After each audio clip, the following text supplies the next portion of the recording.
Entre temores y sospechas, Xiomara Castro demora la creación de la Comisión Anticorrupción que prometió en Honduras. La presidenta dijo durante su campaña que impulsaría junto a la ONU una oficina supranacional que ayude a la Fiscalía local a perseguir casos complejos que involucran a altos estamentos del poder. ¿Cuáles son las presiones internas que han empantanado el proceso? Xiomara Castro ve cómo el reloj de su tiempo político avanza, sin que ella cumpla una de sus principales promesas de campaña que reiteró cuando asumió el poder en enero de este año, la instalación en su país de una Comisión Internacional contra la Impunidad, que auspiciada por Naciones Unidas, funcione como una especie de fiscalía supranacional con capacidades de investigar y litigar crímenes de corrupción, y de proponer reformas al sistema judicial, permeado por el narcotráfico y el crimen organizado, desde las épocas de Juan Orlando Hernández, el expresidente preso en Estados Unidos, quien está en espera de un juicio por tráfico de cocaína y armas. Durante meses, el proyecto de la Comisión Internacional contra la Impunidad en Honduras, CICIG, estuvo estancado, ya sea en los círculos de poder cercanos a la presidenta, o en el Congreso Nacional, donde Xiomara Castro no tiene mayoría. No fue sino hasta que se incrementó la presión internacional, sobre todo la procedente de Washington y Nueva York, cuartel central de la ONU, que la primera parte del proceso para que la comisión se instale en Honduras parece haberse desentrampado, pero aún falta mucho camino. Esta semana, según confirmó una fuente del Ejecutivo hondureño, el gobierno de Castro y la ONU lograron un primer acuerdo sobre el financiamiento de la comisión. El sistema de Naciones Unidas pondrá el 70% del dinero y Honduras el 30%. Además, de acuerdo con este oficial, la ONU se reservará el derecho de nombrar todo el personal de la comisión, para evitar injerencias de grupos de poder en Honduras, algo con lo que el gobierno de Castro no estaba de acuerdo. En sus redes oficiales, la Cancillería hondureña confirmó, el 6 de diciembre, que la presidenta Castro viajaría a Nueva York, para firmar el memorándum de entendimiento, que daría vida a la CICIG. Aun si eso es así, quedarían pendientes asuntos legales y administrativos. El más importante tiene que ver con la capacidad que tendría la comisión para investigar y litigar con independencia del Ministerio Público hondureño, por ahora y hasta agosto próximo del 2023, dirigido por Óscar Chinchilla, un fiscal general señalado de encubrir y proteger al expresidente Hernández, pero también a diputados investigados por corrupción, algunos de los cuales tienen relaciones con el gobierno actual. Infobae habló con 2 funcionarios hondureños y 1 estadounidense, que conocen las discusiones en torno a la posible instalación de la CICI en Honduras, y sobre los obstáculos que ha enfrentado la posibilidad de una comisión internacional que persigue a corruptos de cuello blanco se instale en el país y sea eficiente. Estos oficiales, quienes hablaron bajo condición de anonimato por no estar autorizados a hacerlo en público, coincidieron en que los diques más importantes se levantaron, primero, por la inercia de un sistema político en el que los herederos del expresidente Hernández aún tienen poder real, pero también, por reticencias del grupo cercano a Xiomara Castro quien hoy gobierna Honduras.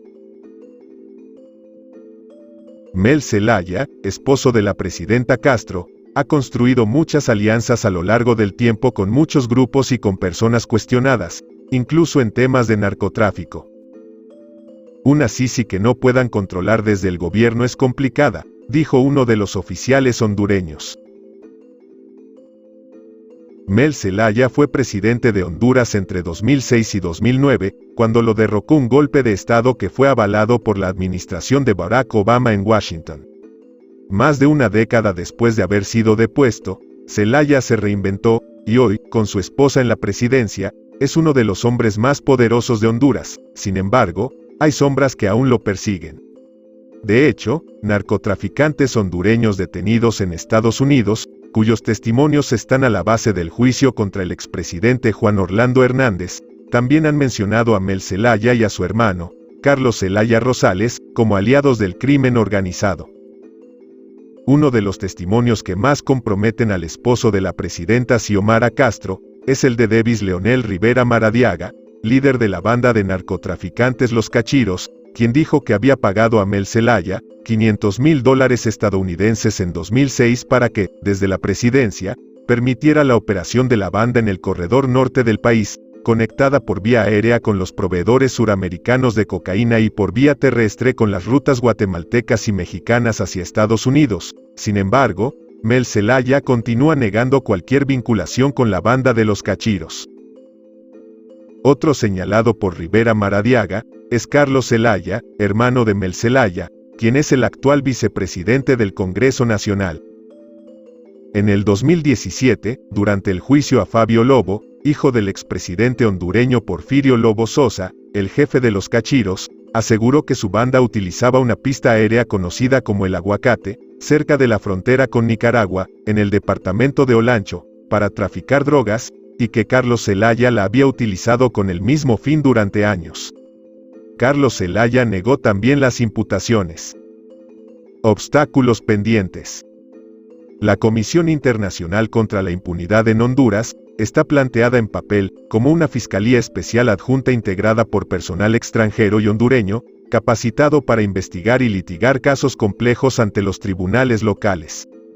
Aún no está claro si en efecto, los abogados adscritos a la CICI tendrán capacidad de querellar ante los tribunales con independencia del Ministerio Público.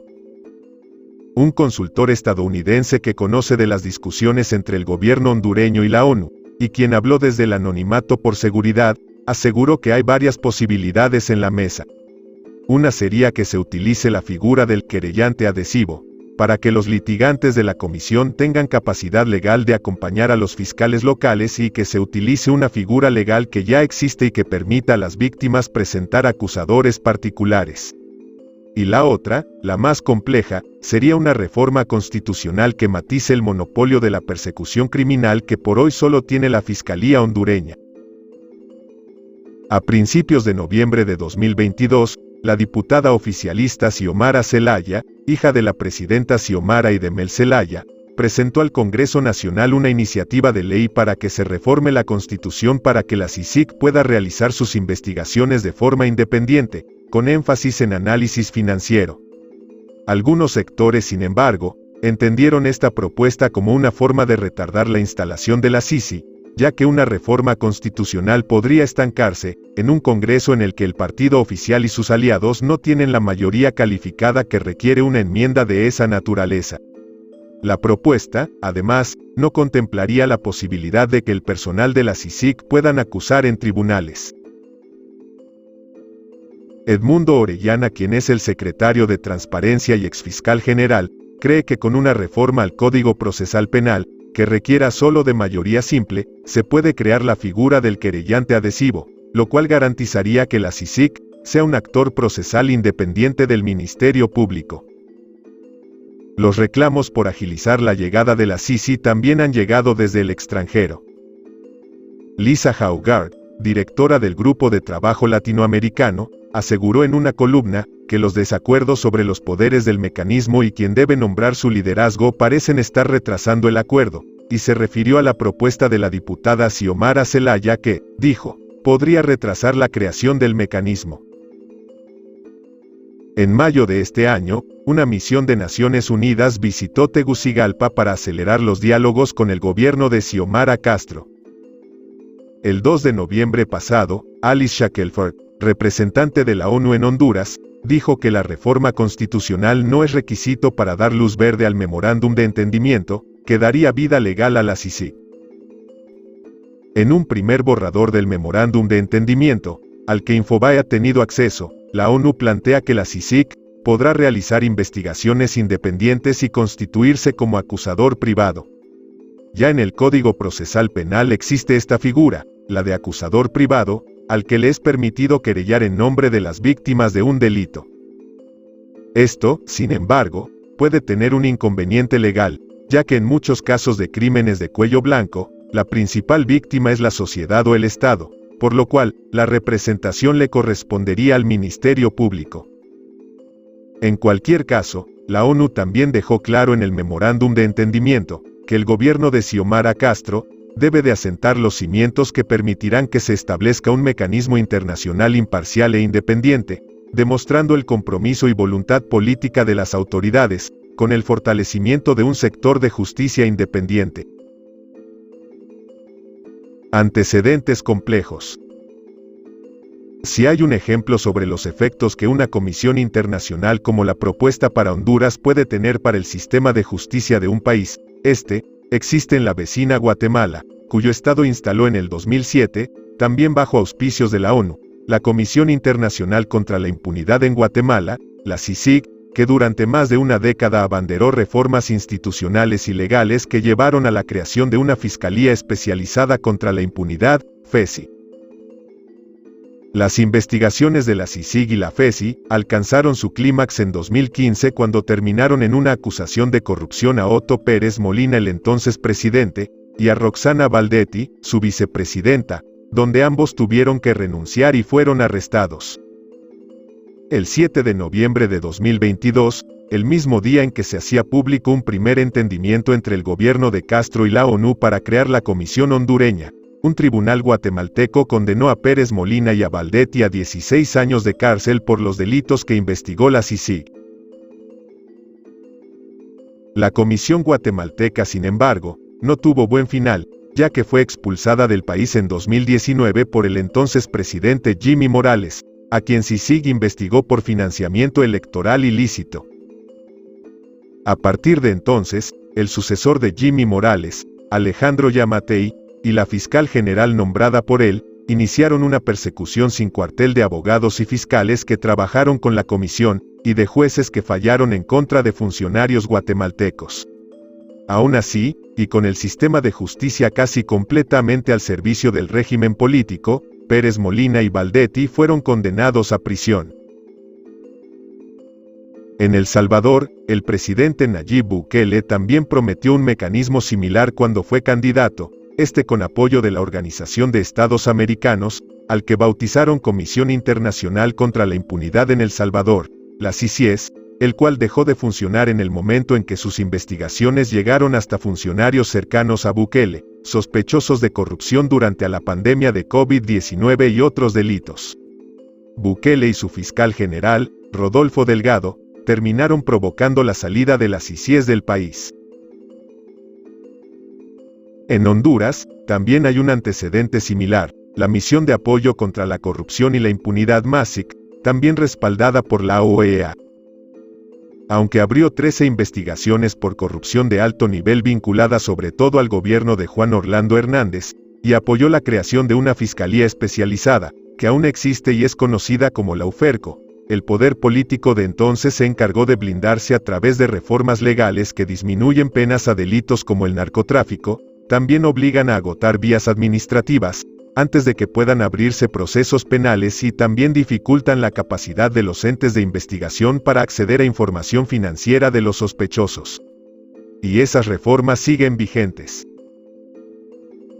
Luis Javier Santos es el jefe de la UFERCO, la Fiscalía Especializada, y quien ha llevado los grandes casos de corrupción emprendidos en los tiempos de la MASIC desde que Juan Orlando Hernández y sus aliados en la Corte Suprema de Justicia y el mismo Ministerio Público, detuvieron y obstaculizaron esas investigaciones.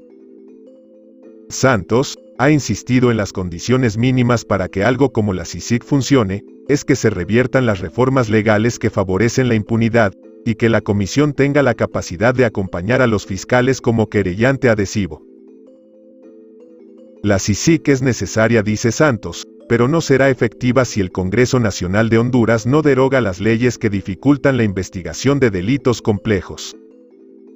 Pueden venir 50 CICIG, pero si tenemos los obstáculos legales es imposible que funcione. ¿Cómo vamos a acceder a la información financiera si hay un decreto que dice que no podemos hacerlo? Hay que derogarlo, ejemplificó en una entrevista con la prensa local. La no gubernamental Articulación Ciudadana por la Transparencia y la Justicia coincide con Santos.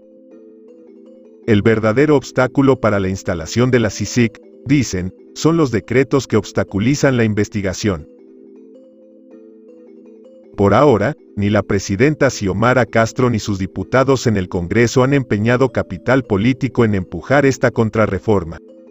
Aunque todo indica que Xiomara Castro viajará a Nueva York antes de que termine el año para firmar el memorándum de entendimiento con la ONU que daría vida legal a la CICIG, No parece que las condiciones estén dadas aún para que la versión hondureña de Comisión Internacional no termine corriendo la suerte de sus antecesoras en Guatemala, El Salvador y la misma Honduras. Si al final, la CICIG no se instala con facultades plenas e investigación y querella, los señalados de crímenes complejos en Honduras, podrán seguir sonriendo tranquilamente en la total impunidad.